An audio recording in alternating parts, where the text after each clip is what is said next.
क्या है snake venom को एज अ ड्रग यूज करने के पीछे की सच्चाई और उसके पीछे की साइंस। ये हमारे टीन एज में इतना फेमस क्यों होता जा रहा है, इसके क्या बॉडी में नुकसान है, इसकी शुरुआत कहां से हुई और सबसे जरूरी क्या वाइल्ड लाइफ को यानी स्नेक को भी इसका कुछ नुकसान होता है। इन सारी चीजों को आज के हम इस वीडियो में कवर करने वाले हैं, तो चलिए स्टार्ट करते हैं। और फिर एक दिन इसके दोस्तों ने इसको बताया स्नेक बाइट्स के बाद। पॉपी प्लांट बेसिकली कुछ ऐसा दिखता है, ये खेतों में होता है। स्नेक बाइट के 3 से लेकर 4 हफ्ते तक उसको अपने बॉडी में बहुत अच्छा महसूस होता था। सांप के सर पे जोर से करके ऐसे थप्पड़ मारा जाता है।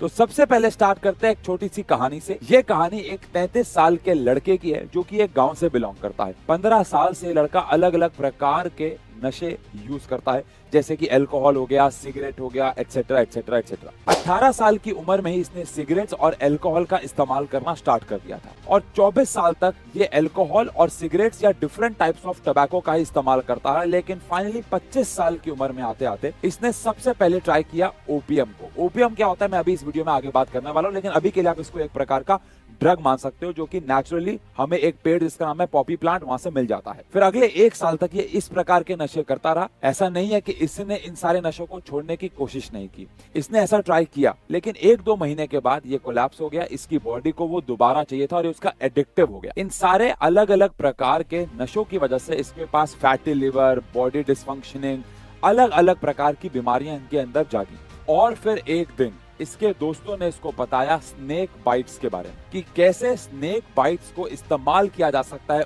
ओपियम की जगह पे। अब आप ये सब तो जानते हैं कि गांव में सांप कितने कॉमन है और वहां पे ओपियम का एक चीपर वर्जन यानी सस्ता रूप था स्नेक बाइट। और फिर क्या था, उसने अपने दोस्तों के साथ स्नेक बाइट लेना शुरू कर दिया, शायद कोबरा, जो कि इस पेपर में बताया गया है। उस लड़के ने खुद बताया कि स्नेक बाइट के बाद उसकी बॉडी अनकॉन्शियस हो जाया करती थी, आंखों के सामने अंधेरा छा जाया करता था और कभी कभार वो बेहोश भी हो जाया करता था और 1 घंटे तक उसको कोई सेंस नहीं रहती थी कि वो कहाँ है, क्या कर रहा है, क्या नहीं।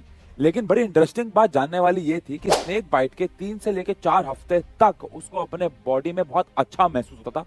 ऐसा लगता था कि उसके जीवन में सब कुछ ठीक है। लेकिन 3-4 हफ्ते के बाद उसकी बॉडी को वो दोबारा चाहिए था। 3-4 हफ्ते के बाद वो दोबारा अपने दोस्तों के पास जाता है, दोबारा से स्नेक बाइट लेता है, 1 घंटे के लिए ब्लैकआउट हो जाता है। फिर उसकी बॉडी में 3-4 हफ्ते तक अच्छी वाइब्स आती हैं, उसको लगता है कि सब कुछ उसके शरीर में ठीक चल रहा है। और फिर 3-4 हफ्ते के बाद उसको स्नेक बाइट दोबारा चाहिए होता है और ये चलता रहता है, चलता रहता है, चलता रहता है। उस बच्चे ने ये भी बताया कि जो स्नेक चार्मर्स होते हैं, जो ये स्नेक बाइट करवाते हैं, ये सिर्फ अपने करीबी और जानकार लोगों को ही ये स्नेक बाइट करवाते थे और ऐसा कोई एक केस नहीं है हमारे पास। अगर आप ध्यान दें, मैं यहाँ पे स्क्रीनशॉट भी लगा दूंगा।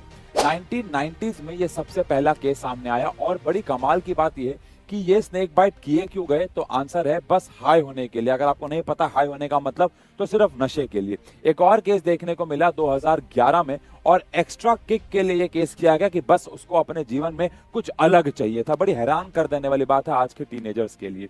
फिर 2013 में एक और केस सामने आया जहां पे इंसान अपने काम को लेकर ओवर स्ट्रेस था और उसने ऐसा किया। और यहाँ पे आप देख सकते हैं एक इंसान के मल्टीपल केसेस भी आए। 2015 की अगर बात करें तो अगेन यहाँ पे हाई होने के लिए और अगेन हाई होने के लिए और अगेन हाई होने के लिए, यानी कि फिर ये धीरे धीरे धीरे धीरे इंक्रीज होता गया जस्ट नशे के लिए। और ये केसेस आज की डेट में बहुत ज्यादा बढ़ते जा रहे हैं और ये स्नेक बाइट जो है वो रेव पार्टीज यानी कि ऐसी पार्टीज जहां नशे ड्रग्स चलते हैं उन तक पहुंच गया है। और आज यानी कि 2024 की अगर बात करें तो हमारे पास अनगिनत केसेस स्नेक बाइट के क्यों हैं? क्योंकि सबसे पहली बात तो गांव जैसे एरिया में स्नेक बाइट बहुत ज्यादा इजी वे है एक प्रकार से नशा करने का। कोई रेगुलेशन नहीं है, खेतों में जाना है, सांप को पकड़ना और उससे अपने आप को कटवाना है। तो ये एक बहुत कॉमन तरीका होता जा रहा है गांव में और धीरे धीरे ये जो तरीका है ये शहर में भी आता जा रहा है। बहुत सारी रेव पार्टीज, बहुत सारी जगहों पे स्नेक बाइट का इस्तेमाल किया जाता है। अब क्योंकि ये बहुत इजी और चीपर वे है तो इसलिए इसके केसेस दिन पर दिन आज की डेट में 2024 तक आते आते बहुत ज्यादा बढ़ गए। एंड सबसे बड़ी बात, जो भी ये कर रहा है उनके पास कोई एग्जैक्ट मेथड नहीं है। कितने लोगों की जान गई होगी, कितने लोगों की जान जा सकती है, इसका भी एग्जैक्ट कोई डेटा हमारे पास अभी तक फिलहाल नहीं है। अब वीडियो को और आगे बढ़ाने से पहले हमें समझना होगा कि ओपियम क्या होता है। तो बेसिकली ओपियम एक नेचुरली अकरिंग ड्रग है जो कि एक प्लांट से निकाला जाता है जिसको हम पॉपी प्लांट भी कहते हैं। पॉपी प्लांट बेसिकली कुछ ऐसा दिखता है, ये खेतों में होता है और इसमें से हम ओपियम निकालते हैं। ओपियम एक्चुअली में हमारे बॉडी में जाके हमें ऐसा महसूस करवाता है कि हम लोग ठीक हैं। ये एक्चुअली में स्लीप जो है वो इंड्यूस करता है, पेन को कंट्रोल करता है और एक प्रकार से इसको एज अ ड्रग, इसको मेडिसिनल यूज में भी इस्तेमाल किया जाता है, लेकिन लोगों ने इसको एज अ ड्रग भी इस्तेमाल करना शुरू कर दिया। अब ओपियम जो कि पॉपी प्लांट से नेचुरली अकरिंग होता है, लेकिन उसी से एक वर्ड आया ओपियोइड्स। ओपियोइड्स क्या होता है? बेसिकली ये ओपियम ही है या फिर उसका मिमिक्ड कंपाउंड है, यानी कि जैसे ओपियम जो ड्रग है वो तो नेचुरली निकाला जाता है, लेकिन ओपियोइड जो इनको आर्टिफिशियल लैब में भी बनाया जा सकता है। अब जो स्नेक वेनम होता है वो एक्चुअली में ओपियोइड जैसा ही एग्जैक्टली बिहेव करता है। ये भी हमारी बॉडी में जाता है, हमारे न्यूरॉन सिस्टम को, हमारे नर्वस सिस्टम को स्लो डाउन कर देता है। बेसिकली हमारे बॉडी के सिग्नल्स हमारे ब्रेन तक नहीं जा पाते हैं और इससे हमारे बॉडी को एक अलग फीलिंग होती है, जैसे कि ड्रग्स लेने पे फीलिंग होती है। अब आप सोच रहे होंगे कि ये प्रोसेस फॉलो कैसे किया जाता होगा। तो अगर हम बात करें methods of getting a snake bite, तो स्नेक बाइट कैसे लिया जाता है उसके बारे में बात करें। रिसर्च पेपर में पूरा प्रोसेस बताया गया है कि snakes are held near the head end of the snake, यानी कि स्नेक को उसके हेड से पकड़ लेते हैं। सांप के सर पे जोर से करके ऐसे थप्पड़ मारा जाता है ताकि उसे गुस्सा आए और वो अपना जहर निकाले। कभी कभार हाथ से, कभी कभार किसी आइटम से उसको मारा जाता है। इंसान के इंडेक्स फिंगर या फिर उसके पैर पे कम अमाउंट ऑफ जहर निकाला जाता है, लेकिन अगर ज्यादा अमाउंट ऑफ जहर निकल गया तो आप सबको पता है कैसे जानलेवा हो सकता है।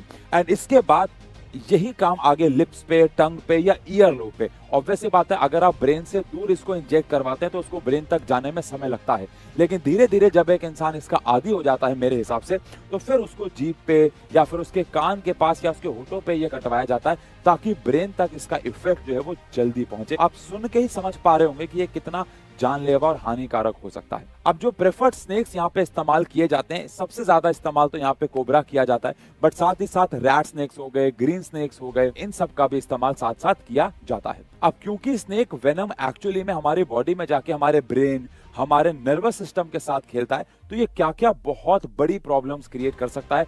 क्योंकि ये नर्वस सिस्टम के साथ खेल रहा है, तो सबसे बड़ा कॉज जो ये आपकी बॉडी में कर सकता है वो है हमारे पास पैरालिसिस। साथ ही हमारा ब्रेन हैमरेज भी कर सकता है, पूरी बॉडी कोलैप्स हो सकती है, इरिवर्सिबल किडनी डिजीज कर सकता है, यानी आपकी ऐसी बीमारियां हो जाएंगी जो वापस से ठीक नहीं हो सकती हैं। एंड अगेन परमानेंट डिसेबिलिटी भी कर सकता है, और अगर वेनम का अमाउंट आपकी बॉडी में ज्यादा चला गया तो ये आपकी जान भी ले सकता है। अब ये तो मुझे लगता है सभी को पता है कि जो सांप का वेनम है, स्नेक वेनम है, वो हमारी बॉडी के लिए कितना जानलेवा या नुकसानदेह साबित हो सकता है, ये तो हम सब जानते हैं। बट क्या आप लोग ये बात जानते हैं कि अगर हम सांप का वेनम आर्टिफिशियली उनसे लेते हैं या फिर सांप का वेनम हम लोग रिपीटेडली उससे निकालते रहेंगे, तो क्या उसकी लाइफ में भी कुछ नुकसान है? सांप को अपना खुद का वेनम बनाने में समय लगता है। वो वेनम काम कहाँ आता है? वो वेनम काम आता है अपने शिकार को पकड़ने के लिए, और सबसे जरूरी है उसको डाइजेस्ट करने के लिए भी, साथ ही साथ अपने आप को खतरे से बचाने के लिए भी। अब अगर हम लोग इस बात पर थोड़ा नोटिस करें, अगर मैं एक सांप के वेनम को आर्टिफिशियली निकालता रहूंगा अपने फायदे के लिए, नशों के लिए, तो क्या सांप यानी हमारी वाइल्ड लाइफ अफेक्ट होगी? क्या वो खाना खा नहीं पाएगा, पचा नहीं पाएगा? और एंड दैट इज वाई ये एक बहुत बड़ा पनिशेबल ऑफेंस भी है, यानी कि ये एक बहुत बड़ा दंडनीय अपराध भी है, क्योंकि आप वाइल्ड लाइफ के साथ खेल रहे हो। एंड अगेन नशा तो हम लोग कर ही रहे हैं, तो अगेन ये एक अपराध तो है ही है। यानी कि स्नेक वेनम इंसान के लिए तो जानलेवा है ही है, लेकिन उनको आर्टिफिशियली निकालने से हमारी वाइल्ड लाइफ भी बहुत बड़े स्केल पे अफेक्ट हो रही है, जो कि घूम फिर के वापस से इंसानों के ऊपर ही आएगा। ये सब आप लोग जानते ही हो। अब कमाल की बात यह है कि जब भी कोई इंसान सबसे पहली बार कोई भी प्रकार का नशा ट्राई करता है, तो वो उसने खुद से नहीं किया होता। मोस्ट ऑफ द केसेस में वहां कहीं ना कहीं उसके दोस्त जो हैं वो इन्वॉल्व होते हैं। तो इस वीडियो को बनाने का सिर्फ एक छोटा सा मकसद ये है कि आप सब जब भी ऐसी किसी एनवायरनमेंट में हो तो जल्दी वहां से बाहर निकलें और ऐसे दोस्तों से बहुत ज्यादा दूर रहें। और अगर आपके मन में कभी भी ये सब कुछ भी करने का ख्याल आए, तो बस अपने माँ बाप की शक्ल जो अपने सामने ले आना और अपना भविष्य देख लेना कि कहाँ पे आप लोग जा रहे हो, कहाँ पे नहीं। क्या आप लोगों ने सपने देखे थे अपने माँ बाप को वहां से बाहर निकालने के लिए? मेरा चैनल पे बहुत ज्यादा यूथ है, मैं इस चैनल पे बहुत बार इन सब चीजों के ऊपर सिगरेट, बीड़ी, हुक्का, अल्कोहल वीडियोस बना चुका हूँ। और सिर्फ मकसद ये होता है कि जो टीनेज है उनको समझाना, उनको बताना कि ये सब कितना नुकसानदेह, जानलेवा हो सकता है। और सिर्फ हम लोग ये चीजें शो ऑफ के लिए करते हैं। कई लोग कूल बनने के लिए इसका इस्तेमाल करते हैं, और मेरे हिसाब से वो लोग कूल नहीं होते हैं, वो लोग नामाकूल होते हैं। तो स्वस्थ रहें, अपने जीवन में व्यस्त रहें, माँ बाप के सपनों को पूरा करें। Thank you so much.